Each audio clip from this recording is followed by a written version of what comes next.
This is Delegate Brian Crosby from St. Mary's County, the Mother County, and you're listening to the Conduit Street Podcast, the best source of information on what's happening in Annapolis.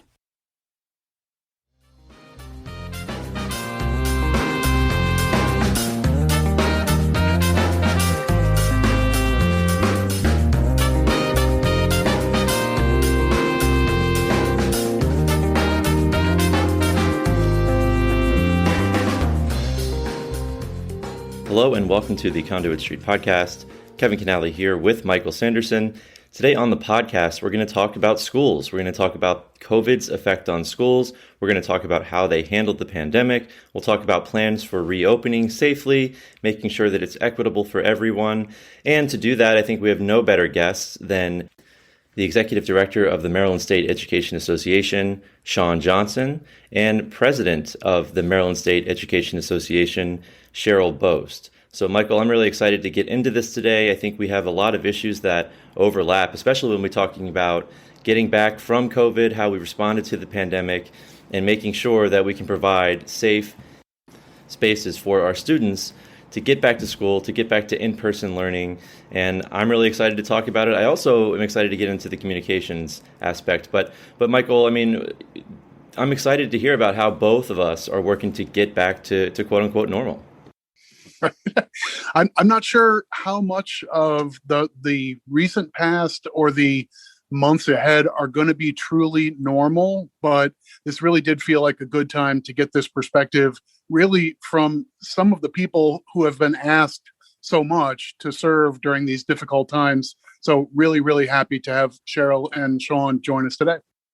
Thank you for having us. Long-time listener, first-time guest. It's excited to be with you. All right, so now we can call you a friend of the podcast, both of you. Exactly. I like that. Friend of the pod. All right, so we're into the summertime. For many of us in government and politics, that means that we're winding down a fiscal year. But of course, it also means that we've just wrapped a school year. This has certainly been a year unlike any other, no doubt about it. Let's get your just general observations and perspectives as again, we just wrapped up the school year. Well, thank you again for having us, because we'd like to make sure that the educator voice is heard in all different ways and venues, so people get an understanding of what our educators are doing. This year seems to have been a year and a half.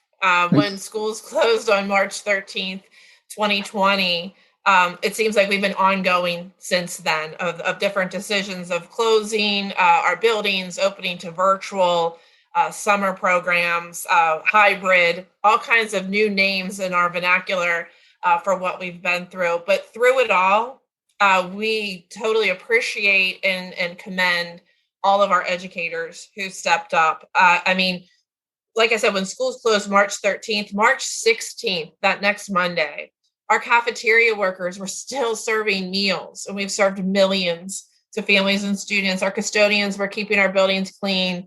Our educators switched on a dime to virtual learning. And so everybody has really stepped up, and we're dedicated employees anyway, but this was like superhero dedication this year. And again, we want to thank all the parents and students who persevered too. It really had to be a team effort.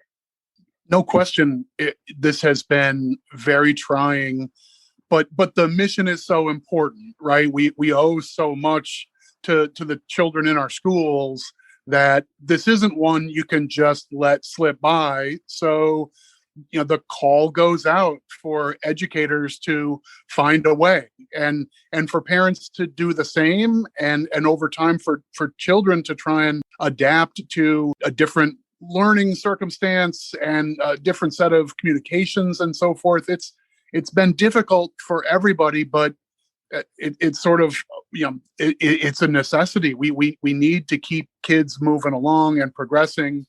And I stand in awe. My daughters in public schools did exactly what you described, that very quick switch in March of 2020 to, we'll make do with remote learning. And their teachers quickly started coming up with, here's what we can patch over for the next few days. And then the next few days after that will probably be better. I have to think improvisation was a really big part of this. That's a club they didn't all know they had in the bag, right? Absolutely. As a teacher, myself as a fourth and fifth grade teacher, we like to see the long term. What's this whole school year going to be like? What units are we going to teach? What, lessons maybe a few weeks out? Nobody had that. Even our veteran teachers or incoming new educators, nobody had that foreseeable future. What's going to happen? As you said, we were kind of looking maybe 2 weeks in advance. Will this work? Won't it? We're learning new platforms, new directives that were coming down. Grace and flexibility became two key words in our vocabulary for everyone to give each other grace and be flexible and really reaching out to try to capture all of our students. I will have to say, though, this pandemic and the type of learning that occurred really exposed a lot of the deficits, though, that we have in our education. We have the digital divide. So many students just didn't have access. So many food insecure families. So much social emotional trauma for our students and families. And so we did learn a lot and expose some of the things that haven't been occurring that we need to now figure out how to fix those items. But everybody really was stepping up. I think that's a great point because, the digital divide, I remember we had kids, their parents were driving them to fast food restaurants because they didn't have internet access at home and they couldn't do their homework. And so I know that the schools, as well as county governments, I saw schools inviting kids to come to parking lots and they would have Wi-Fi access for them so their parents could bring them there and they could do their work. So that on the fly as well was really impressive to see how the school systems stepped up and made sure that kids had access to the internet so they could continue with their education even amid the pandemic. Absolutely. Many of our educators, as you said, some of our teachers were parked outside McDonald's or the school, and they were teaching in the front seat and their own children were trying to learn virtually in the back seat. And even when we held meetings, some of our local presidents, they were in cars sitting next to a school or a parking lot. And one of the things the pandemic also created, as we know, is everybody was trying to buy toilet paper and everything else. But these school systems were trying to buy laptops and devices, and we're having a hard time getting them in. So the supply and demand was really a problem, plus trying to get the facilities to a place that were healthy and safe, ventilation issues, masks, hand sanitizer. As everybody commercially were fighting for those things, so were our districts to ramp up what was needed. So it was a totally new development as we were dealing with them personally. Systems were dealing with it for what they needed to make their schools safe. Plexiglass was in high demand across the state and country. Right. I think that it's an interesting perspective that I'm not sure it's obvious to everybody.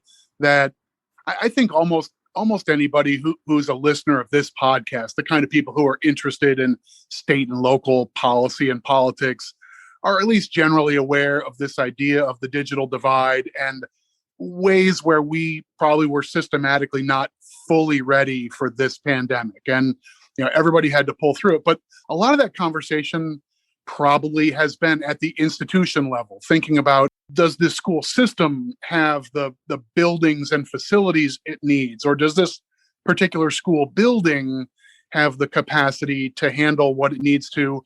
I'm not sure we all have thought about it, telescoped all the way down to the individual teacher in the classroom, saying, well, if we're not fully ready, how do I still make Thursday's lessons work and reach all those kids? I confess, as you're talking through that, I had like a little light bulb flickering on that this is a bigger deal at a personal level than really met the eye. It's a great challenge. I know, Sean, you and I have a similar station with member-driven organizations, and I suspect both of you have been in touch with educators from around the state. Are there other waves of issues like that where members of the statewide association and other educators have really adapted to this trickiest of all circumstance? I think Cheryl really hit all of those key points, but I think what's lost in some of this is just how human each and every educator is in dealing with this in her or his own right, their own children, much less the students that they're tasked with educating or otherwise supporting, their own lives, their own communities. They're caretakers of their parents or others in need. And the elements of all of these things that were driving decisions for county health leaders or the governor or others who were making decisions around opening, closing, how things would be accessed, limits, and the like. The teachers and other educators in a building were really reacting to those things. They weren't the ones individually making a decision as to how a lesson was going to be delivered. And so navigating that from a level of, I think at the very beginning, being revered for how are they persevering, to then being persecuted during some of the back and forth of why isn't my student back in a classroom? And that somehow was individual teacher's fault. I think frustrations grew throughout this, and the perseverance is really the word that I've come to use and understand and appreciate to a whole new level with educators across the state over the last year and a half. I think you're right, that human element has shown itself more and more as these times have worn on everybody in virtually every way and multiple settings. And I think we see some of the same elements. You're speaking to people expressing frustration to an individual teacher or to a principal or whomever. We're seeing the same sort of things, frustration at the health department or at the person doing an inspection at a restaurant or all those sorts of things. It's a trying time in a lot of ways. I guess that leads to, Cheryl, you made a comment about some of the weaknesses in the system that may have been revealed through this or exposed a little further through this. We know this hasn't been perfect, and educators play a big role in that connection to students being up to speed academically, but also there's sort of the social and emotional side that has to be part of this too. The one-to-one connection through a camera in a lot of cases just can't be a perfect substitute. You have more thoughts on where we think we are and where do we go from here on that front, outside the textbook, but in the relationship level?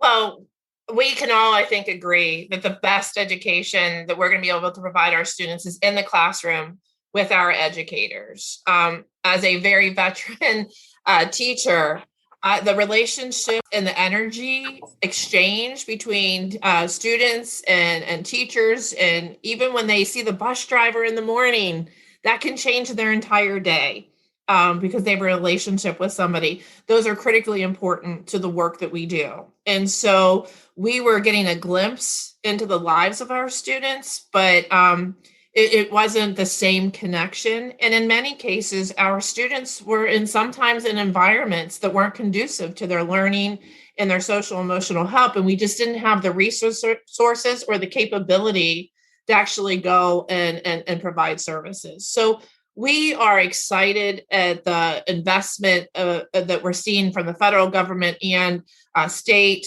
through the American Rescue Plan, through the Blueprint, to provide tutoring and small group tutoring for our students. We are hoping that our summer school programs that have been ramped up and are now open for free for all of our students are going to have more counselors and school psychologists and social workers as part of their daily seeing students. I know when I was working in a summer camp that I started for my students, our school counselor was with us because academics and our social emotional well-being, we know, the Maslow and the Bloom, we have to have our needs met in order to succeed academically. So we hope that doesn't get lost as we are rushing to open up our schools full time. We support the in-person start in the fall for our students to get started. We can't negate some of the health and safety still concerns, again, with the ventilation and things that take place. But we can't go back to the things that we know that weren't working. And that is, just pushing curriculum and not taking care of our students, not taking care of our educators and listening to our educators. We just saw the RAND survey that said 1 out of 4 educators are thinking of leaving after this school year compared to past years where it was 1 out of 6. So we already have a pipeline shortage. So we want to learn from some of the things that were exposed. We want to take some of the best practices that we learned by infusing more of the virtual into our daily lessons. And then let's ramp that up now that we have these investments into education. I think those are great points. And I think it's important too. I'm not sure everybody realizes that so many kids rely on their school for basic necessities like food, right? They get their social support. So we know that families rely on schools in so many circumstances, and we saw the schools step up. But I agree. I mean, I think everybody is looking at what can we take out of this pandemic that's positive and use in the future. And I think that's exactly what you're talking about. And speaking of, remembering these lessons and getting into the future, I guess we're to the point now where we're looking ahead. We're looking ahead to the fall. Vaccination rates are up. Hopefully the COVID-19 spread is down for good. What do you see? You said you support the idea of opening in the fall. Of course, we need to be measured and we need to take a look at all the metrics. But what do you think we have ahead in the fall of 21 when kids are back for in-person instruction?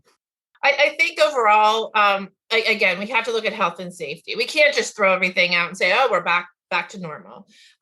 Making sure that we're paying attention to anything. We don't have to wait for a pandemic to be healthy and safe and have good school environments and ventilation.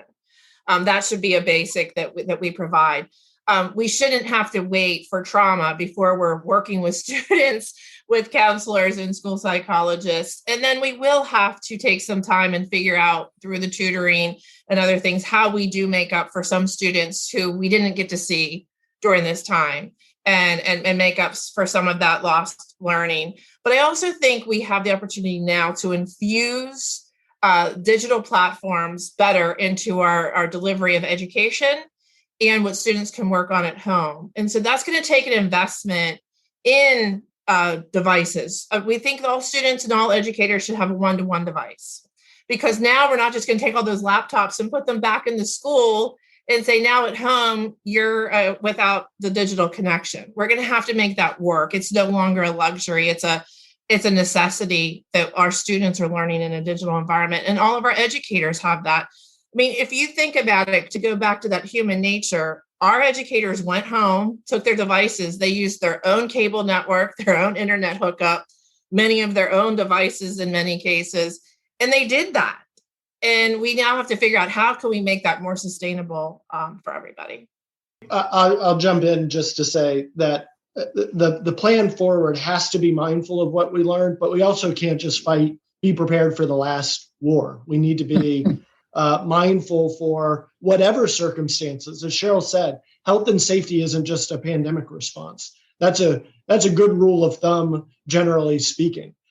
We have some opportunities through building renovations and projects and ventilation issues that may also address a pandemic and things we don't know about variants or how we're still trying to vaccinate people, students who would be under the age of 12, and how that impacts and what 6.5 hours in one classroom with the same group of people might mean.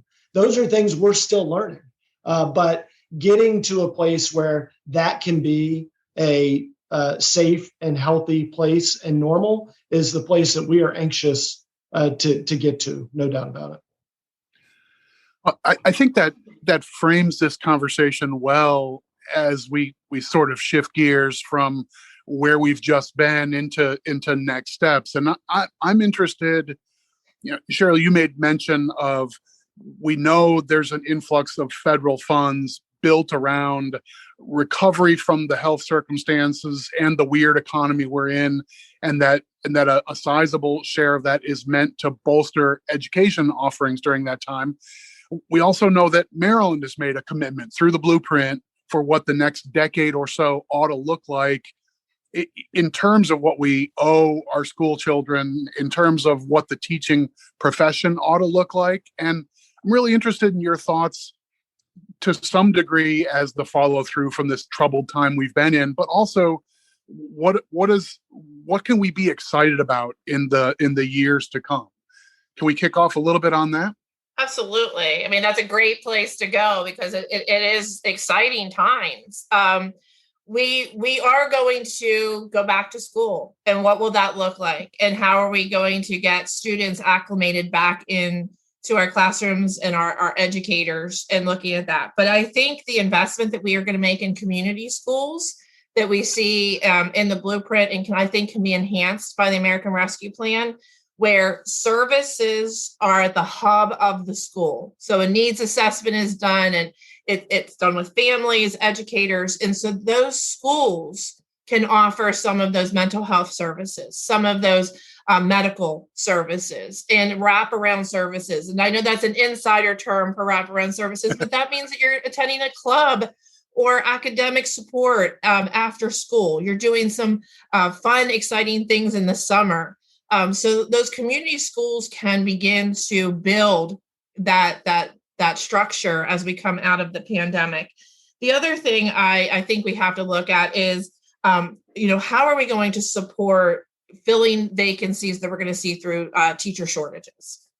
And the blueprint helps us a lot with that, let's look at increased wages. Let's look at increased planning time for our educators so they can plan quality lessons.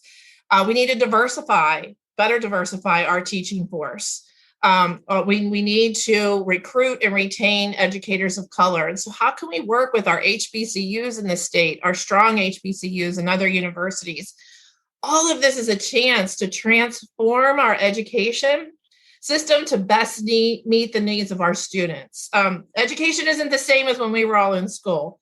It's changing, and let's make sure educators have a voice in that, and students do. And then I think the other thing is, Sean and I both have talked about it, is what will our schools look like?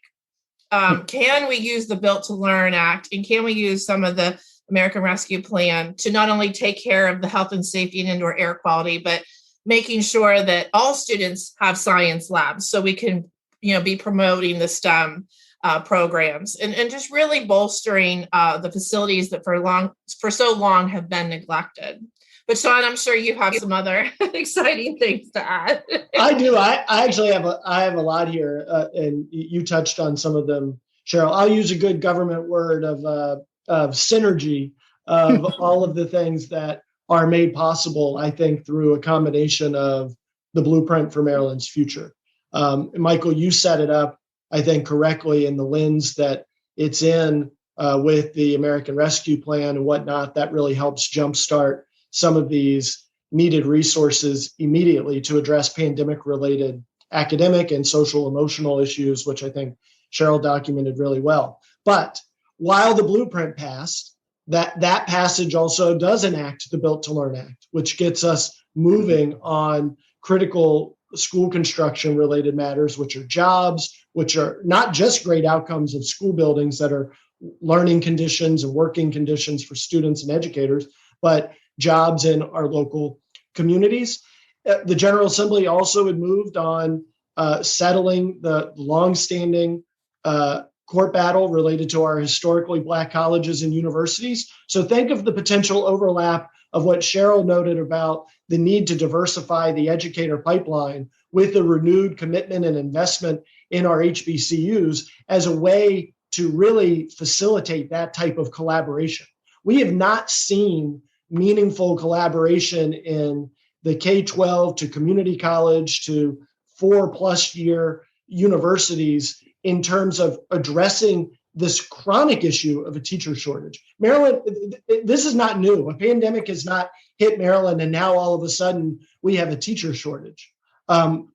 This has been a problem for a long time, where we are importing people, educators from outside of the state, Pennsylvania, Connecticut, New York, New Jersey, Virginia, you name it. We have to grow them. We're not growing enough of them in the state of Maryland.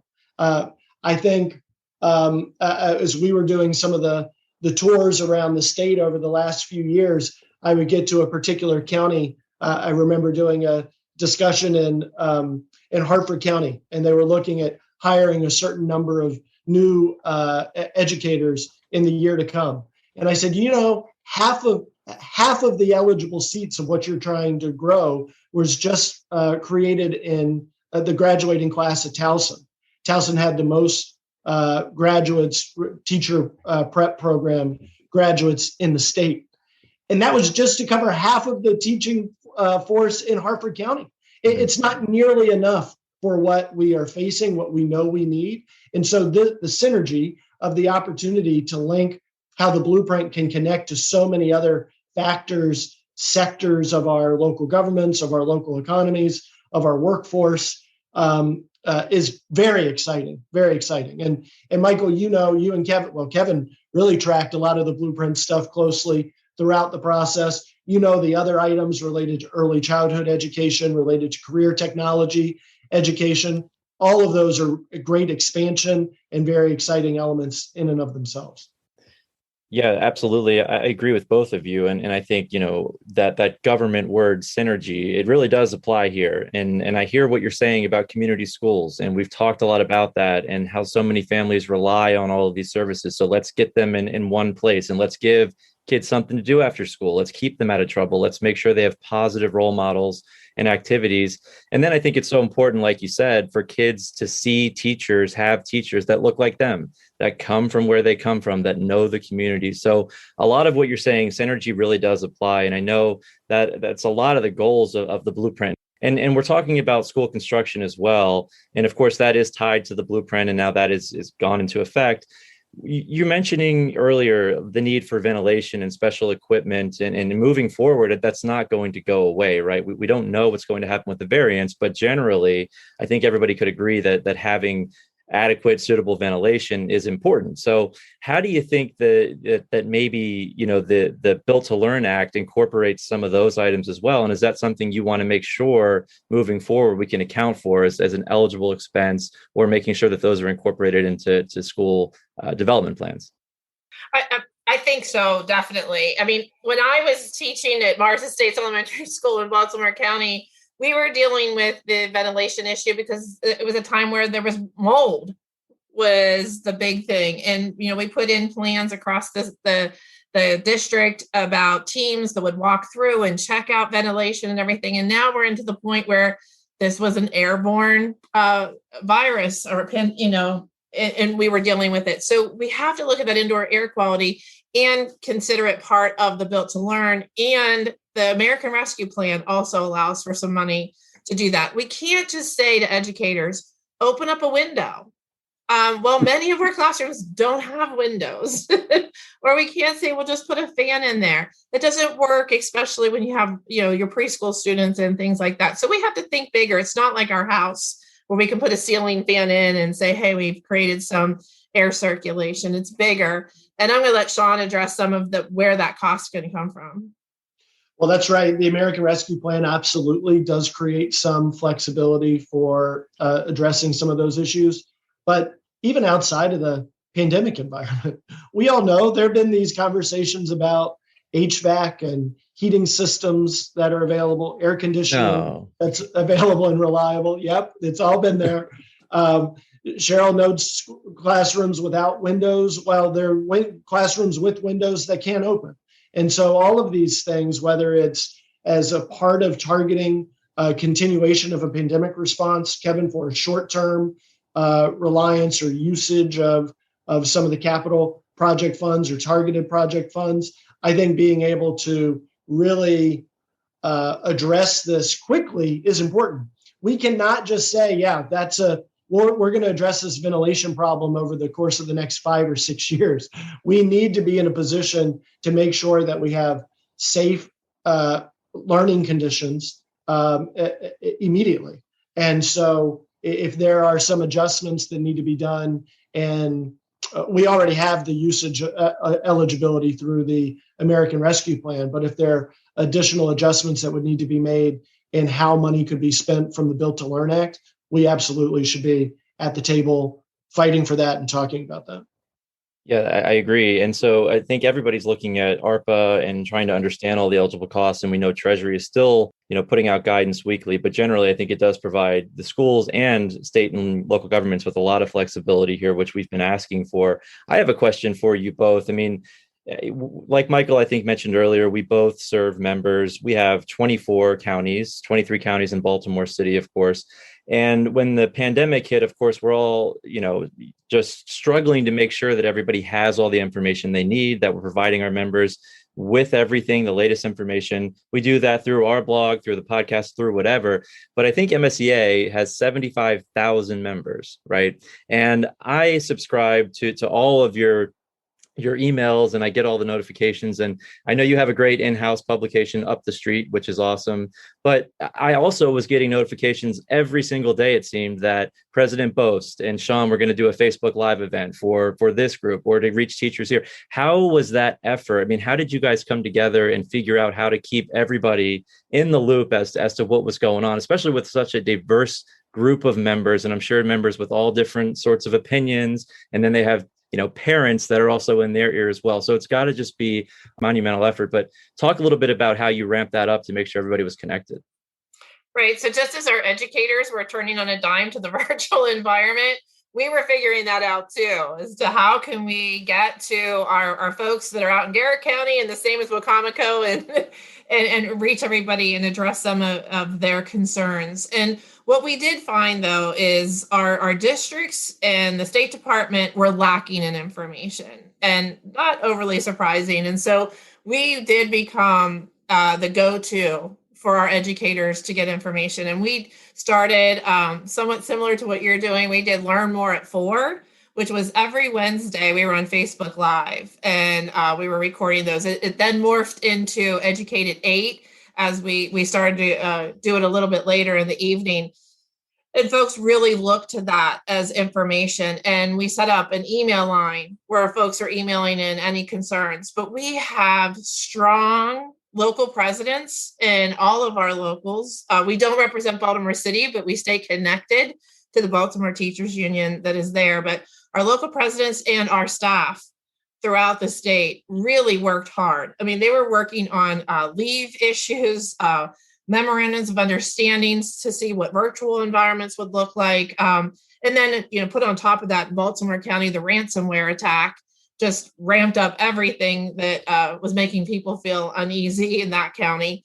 So it was our outreach. And, for years, we've been building networks of our educators so that they're empowered to have a voice in their own school and what's happening. And that is critical in this environment, that it all can't just be in one location, that between our local presidents, our educators with voices, and us reaching them, and the National Education Association. I was able to meet and Sean with our counterparts across this country on a weekly basis to get updates. So really making sure we connected those communication loops was important, and being a source of information, whether it was items on our website, social media, really was a team effort. And we learned and changed platforms and ideas to get it right. And there are some of those things that we are going to continue. I mean, we found that sometimes our members would show up more to virtual meetings than they may if they had to hit the Beltway traffic.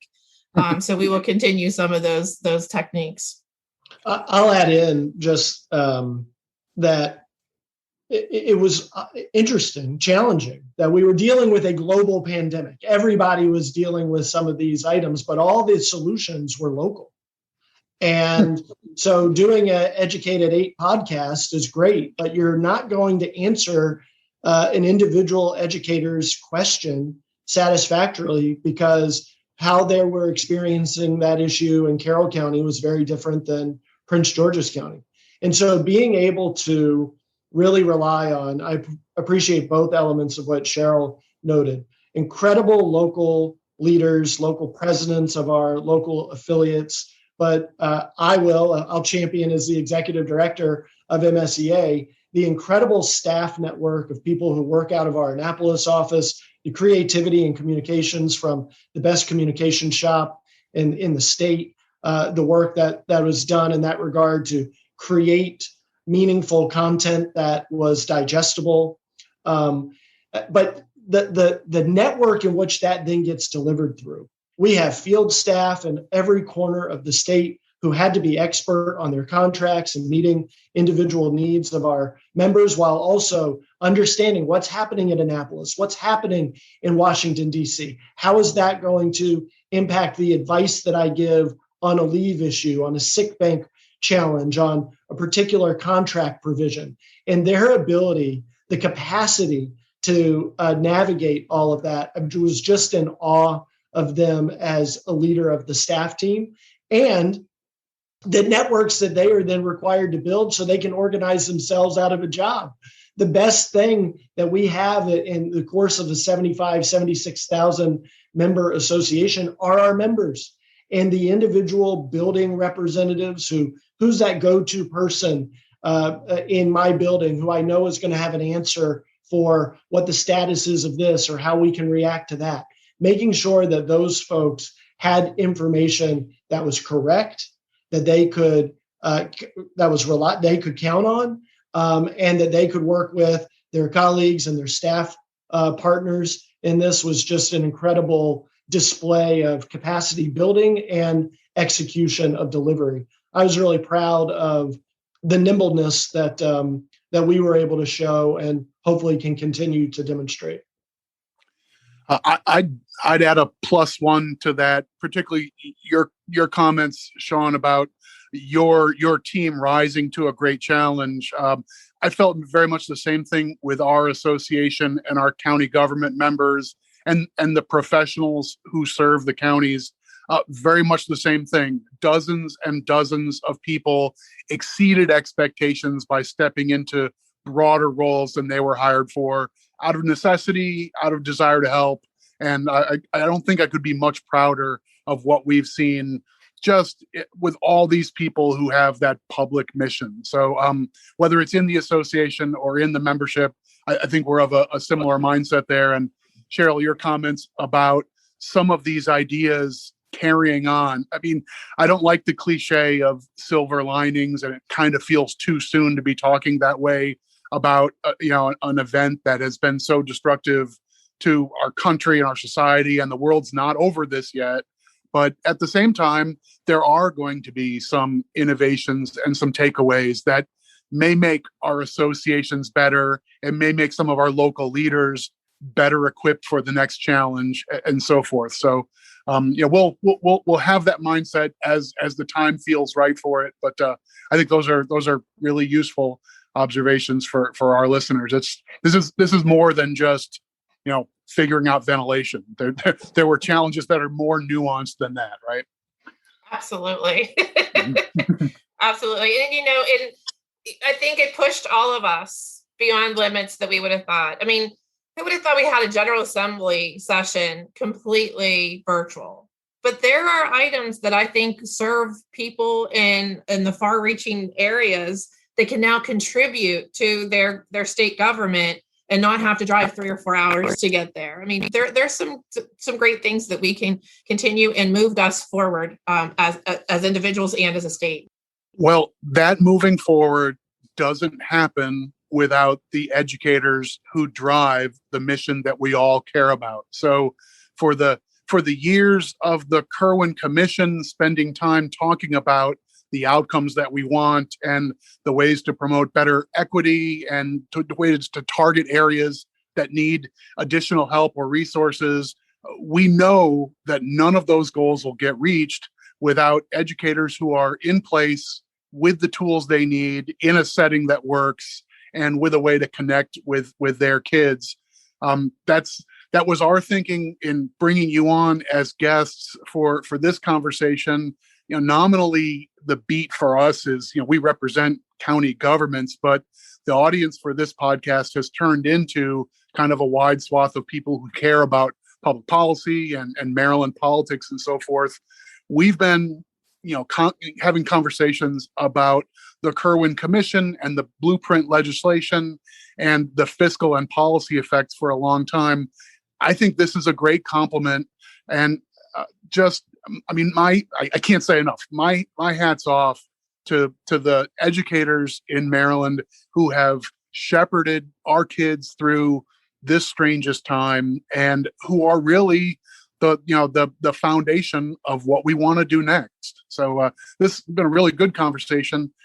Anything else that you'd like to leave our listeners with? I'm puffing up our listeners as these wonderful and plugged in and knowledgeable policy wonks out there. So if you have their attention, they've made it this far. What else you got for them?